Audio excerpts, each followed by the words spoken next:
Hello everyone and welcome to SUNUP. I'm Lyndall Stout.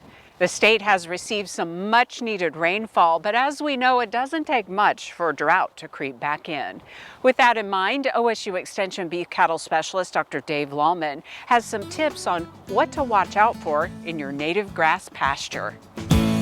Our segment today is going to be focused more on the northwest corner of Oklahoma, southwest Kansas, and Texas Panhandle, where drought conditions sort of continue to persist.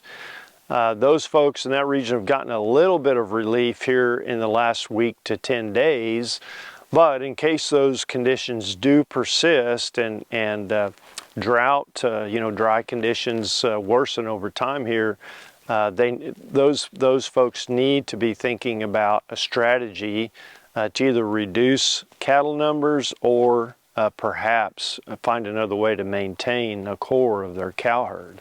This is a time of year when cheatgrass is growing and lush, and it won't be that way for very long because it matures rapidly. So if you have pastures with a lot of cheatgrass, obviously, right now is a good time to be taking advantage of that. It won't be long before it starts to mature, so perhaps a lot of cow-calf producers could get another, maybe week to up to maybe 3 weeks of grazing that cheatgrass, and then perhaps at the end of that period, when it does start to mature, pull the cows back in if we haven't gotten a substantial rain in the meantime. But I think most of our range scientists are going to suggest that you delay turnout on native rangeland so that it has the opportunity, so that you don't damage that resource long term. So the other thing then, if we need to probably be thinking about is if we're forced to pull those cattle back in on a sacrifice pasture or in a dry lot, how to best do that and do it economically with minimal labor resource requirements. We're probably just talking about the fundamentals there of managing hay feeding that we talk about a lot here on SUNUP, but those are going to include, number one, if you're going to feed hay in a dry lot or a sacrifice pasture, don't waste it. What do we mean by that? I mean, simply if you're going to use a hay feeder to provide that resource, use a hay feeder that limits hay waste. For considering these conditions, the Woodward County Extension Office has organized a meeting to deal with the potential for extended drought.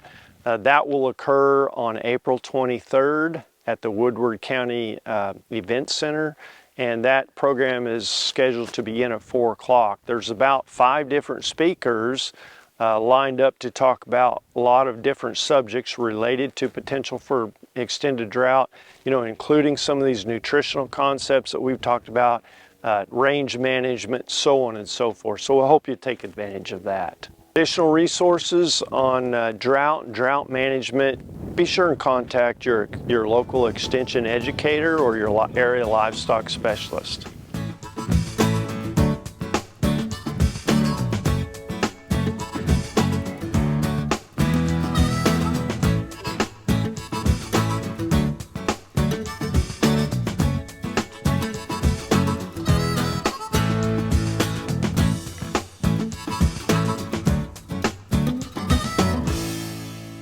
Good morning, everyone. This is State Climatologist Gary McManus with the Mesonet Weather Report.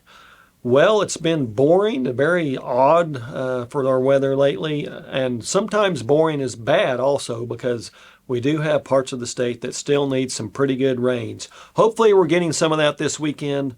Unfortunately, it comes on Easter weekend, but when we need rain, we got to have it, okay? So we did see some changes in the drought monitor, just not here in Oklahoma. Let's take a look at the national map and see where we are. When we take a look at the country as a whole, we do see that drought up and down the central plains from Oklahoma, Texas, up into all the way to North Dakota, but then down into the desert southwest. So that's the core of the worst drought in the country right now. We do have some along the East Coast and down into Florida, but not quite what we've seen over here in the western and central parts of the United States. So there is still drought outside of Oklahoma, believe it or not. Now, we didn't have any changes in Oklahoma, but we did see some increase in drought across our region. So Colorado, Kansas, Nebraska, down into Texas. Very few, I guess, removals of drought in the country. So hopefully that changes as we get into next week. I wanted to go back and cover a little bit of those March winds. Some people have asked about this. We did find that March 2025 was the windiest, at least in the Mesonet data, since 2010. So, you know, we did have that huge day, the windiest day on record for the Oklahoma Mesonet dating back to 1994. And that was that horrible March 14th day. But it was pretty windy through the whole month. And we also see that in the maximum wind speeds where we tied with 2014 for the windiest day for those, you know, those highest wind speeds each day. So when you average those out over the month, any way you want to put it, March 2025, one of the windiest that we've seen in the last 15 years on the Oklahoma Mesonet. Now let's talk about something that we haven't had a lot of, and that's rainfall. Look at this 10-day rainfall map. We have a few hundreds here and there, a few echo returns from the radar estimated values over in eastern Oklahoma, but by and large, over the last 10, 14 days, not much rainfall at all, unfortunately. And that's showing up on the consecutive days with less than a quarter inch of rainfall map from the Mesonet. You know, we're going on another little bit of a dry spell. We certainly don't want to see that. Hopefully, we end that this weekend. But you see up in northwest Oklahoma, that's where we really need that rainfall, where they're going, you know, close to 50 days now without at least a quarter inch of rain. Let's take a look at the 16-inch plant available soil moisture. This is sort of a fire indicator. We can see out across far western Oklahoma, up in north central Oklahoma, still areas where that soil moisture indicates we could have big fires if we do get some ignition. So areas to be careful of. Okay, let's go looking out into the future. Let's look for next week. We do see, at least for temperatures, it does look like it's going to be warm as we get into the end of April. So this is the Climate Prediction Center's outlook for temperature, and we see increased odds of above normal temperatures, especially across the eastern third or so of the state. Now here's probably the best map. We see greatly increased odds of above normal precipitation across much of Oklahoma, and then, you know, moderately increased odds for the far western and northwestern parts of the state. So that's really good news. And keep in mind when we're talking about the end of April, early May, if we do see above normal precipitation, that's right in the sweet spot of our rainy season. So above normal precipitation then means some pretty good amounts, hopefully. Okay, I think we've determined that boring is good and it's also bad. So, you know, whatever we get, let's just hope it's something that helps us out. That's it for this time. We'll see you next time on the Mesonet Weather Report. Do you have any unwanted pesticides that you need to get rid of? If so, OSU Extension has a few disposal dates coming up. May 6th will be at the Stevens County Fairgrounds in Duncan, and the following day, you can dispose at the Canadian County Extension Center in El Reno. The program will wrap up on May 8th at the Craig County Fairgrounds in Veneta. And if you would like more information on the unwanted pesticide disposal program, just go to sunup.okstate.edu.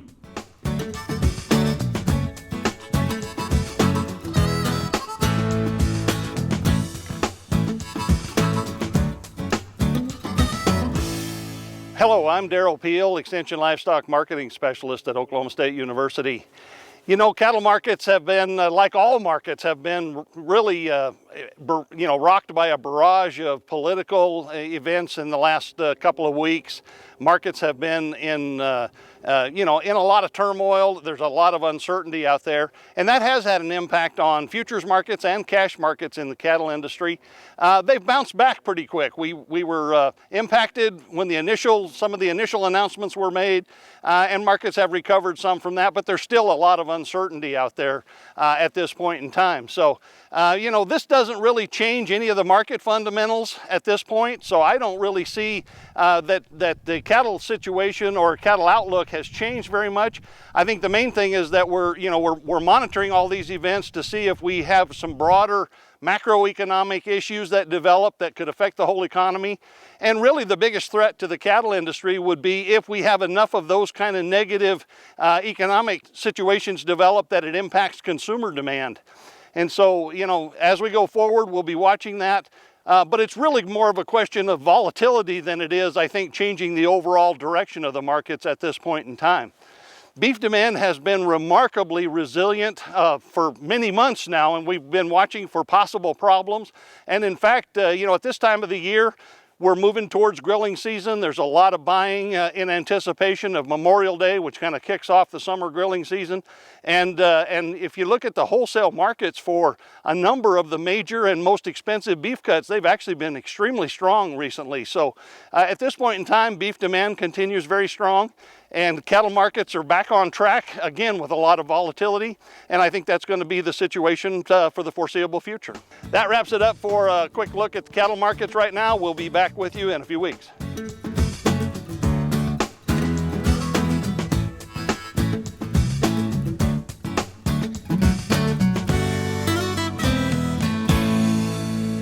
Good morning, Oklahoma, and welcome to Cow-Calf Corner.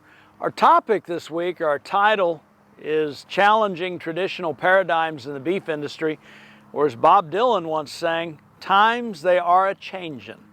It's been interesting in the last 5 years in our business. Historically, if we could raise production levels higher, get more weaning weight, get more yearling weight, it was the key to profitability.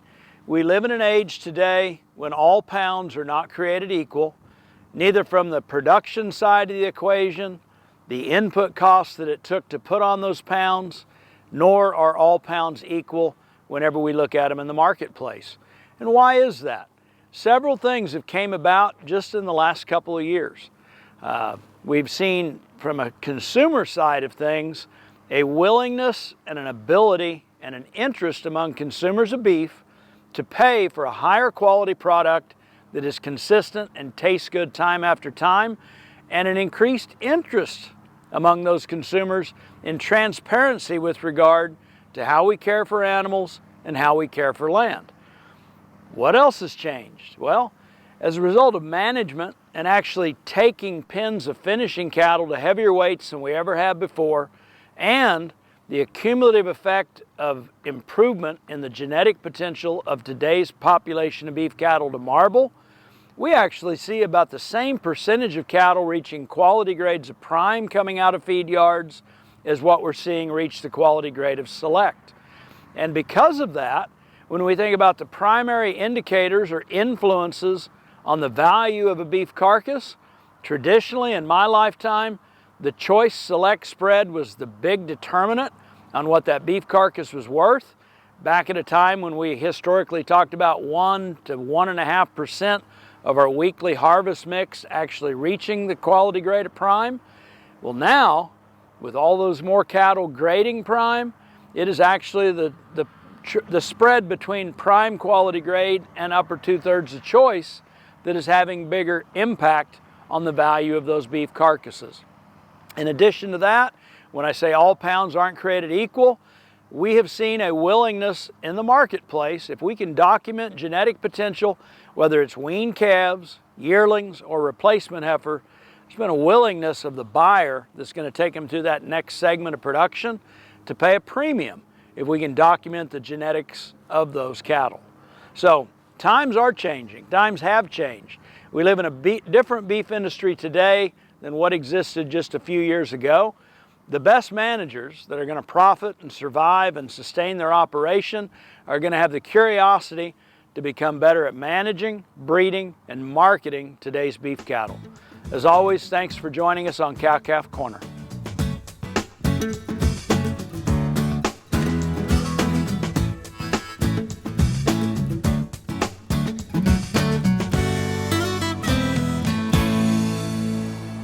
Recently, the Oklahoma Agricultural Leadership Program class traveled to Kenya to learn all about agriculture in Africa. And our chief photographer, Mitchell Alcala, went along with them and brings us this story. So the importance of an international experience like we did in Kenya is to get the world perspective. We get so ingrained with what's happening here in the state of Oklahoma and nationally that we kind of forget that we're a part of a bigger picture. And so going internationally gives you that world perspective on the importance of culture and agriculture across any part of the world. So I wasn't thrilled when I heard we were coming to Kenya, which I'm sure is most of the class's reaction as well. But it has been so much more than I ever expected. I had no idea I would see the things that I have seen here. It is beautiful country. The people are friendly and welcoming. I was just not expecting any of that. My first inclination whenever we heard we were going to Africa was excitement. During my interview process to get into the program, I had interviewed with Edmund. He asked if I could choose anywhere in the world to go for an international trip. I said Africa. There's been some trepidation with the class just due to the sheer, unknown. But I think now that we've been here for 7 days, that has been resolved, and everyone is very excited to learn more about the economy in Kenya, the culture in Kenya, the agricultural story, which is balancing the environment with conservation and therefore wildlife. This is my first time ever being out of the country, and just seeing the world and how different it is. People are kind here. They like to listen to you. People want to help people. That's what I really like, is that they're kind-hearted. I didn't really have much expectations for the trip, but Kenya has gone far and away. It's one of the best trips I've ever done, and I didn't know that it just stayed temperate year round. High, lows in the 60s, highs in the lower 80s, and have been nothing short of phenomenal. I really didn't know what to expect, from like African agriculture, but the things that they're doing with no-till and with different cropping operations and grazing is very similar to what we do in America, and I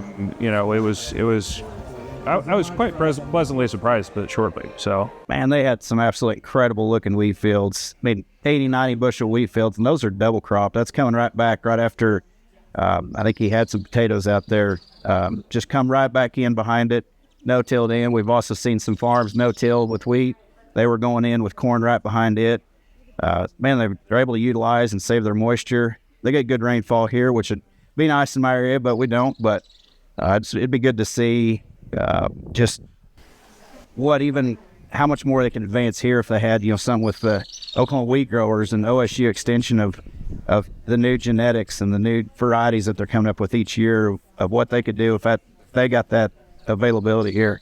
To be honest, I didn't really know what my expectations were going to be. I'm not well traveled, and so I really didn't care where we went, but I didn't know anything about Kenya, so I didn't really have expectations. But if I had any, the agriculture, the land, the people are so incredibly nice. It is just a humbling experience to be here, and I think the one thing I'm taking away from this experience and just seeing Kenya and Africa in general is the lack of waste they have with agriculture production here. They utilize every single thing, and with the small amounts of land they have and the people that they have to help their production, they just do everything together, and they do it all with a smile on their face. Obviously, we're on the other side of the globe from home. Since we are rounding up our trip, going on the last day, Kenya has been such an eye-opening experience. It really truly makes you take a step back and appreciate what all we have in America. I do have to say, one of the best things whenever we heard we were going to Kenya is that they are the flower capital of Europe. And that could not be more true. I've seen some of the most incredible landscape. I've seen some of the most incredible flowers. This is probably the closest you can get to a controlled environment, just being so close to the equator. Everything here is beautiful and lush, and the people are incredible. They're so kind. It's exceeded every expectation I could have ever had. It's any worries I ever had, just flushed them right away. This trip has been truly life-changing.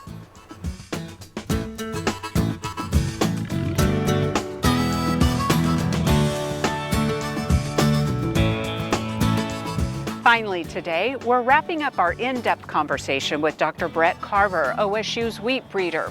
Last week, he talked about the lack of fiber overall in the American diet and the way that researchers are working to address that. And so it was, first I learned, okay, wheat is the primary source for fiber. Well, where is that coming from? And now it makes sense. I kind of knew it, but then I didn't know it. And there's 4 principal sources of fiber in a wheat kernel. And now to the conclusion of our interview with Dr. Carver and how researchers from around the country are coming together to address the issue of fiber.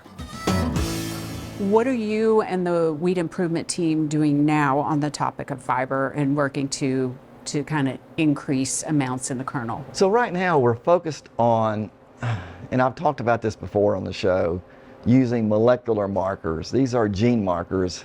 We're not actually we're not measuring fiber in the food. Eventually we want to do that, but right now there's just too much material to look at, to evaluate. So we use molecular markers. And so I've been selecting for certain genes that confer or produce a higher level of amylose, more resistant starch, more fructans, and trying to put those into new germplasm that might be released to wheat farmers. And that's worked to a certain degree, but I think at this point we have a wealth of germplasm that I know has a fiber benefit, but the markers are not going to tell me which ones those are. We are going to have to get down to the brass tacks and go measure that starch. And we don't have the best capability right now on campus, but I hope that day is coming soon. And if we don't, we'll just, we will go elsewhere and spend the dollars to do it. It's a very high priority. We need to do it. So I feel really confident on the resistant starch solution, but the raminoxylin solution is a nationwide effort. There is literally across this country, most wheat breeding programs are now targeting raminoxylins. And this came about by an effort spearheaded by what's called the Foundation for Innovation in Healthy Food. And it was the discovery in the United Kingdom of two varieties, not from the US, but one from UK and one from China that provide good sources of raminoxylins. We can do a lot of good. We can increase basically increase the fiber content by 1 to 3 grams. And remember, we're trying to get from 16 to 25. That's a pretty good step. That's an incremental step. Now we combine that with some other solutions like the resistant starch. We can get a higher, we can get up to 20. And we don't have to rely on wheat entirely, but wheat should do its job. It sounds like this is part of the broader conversation on a lot of food topics, food as medicine, right? Thinking it at that level in terms of preventing disease and living healthier lives. Right. And not only that, it's a natural form of medicine, and that's what I like. I mean, we can add things to our foods. We can just do more processing. We could actually add more fiber to our wheat foods. But I'm of the mindset that's maybe not the best way to go. I like the natural versions that's already existing in the native plant, because I think we haven't done anything to adulterate it. It's there, it's like it's supposed to be. And by the way, this is enhanced not by GMO. This is all by natural means, conventional wheat breeding.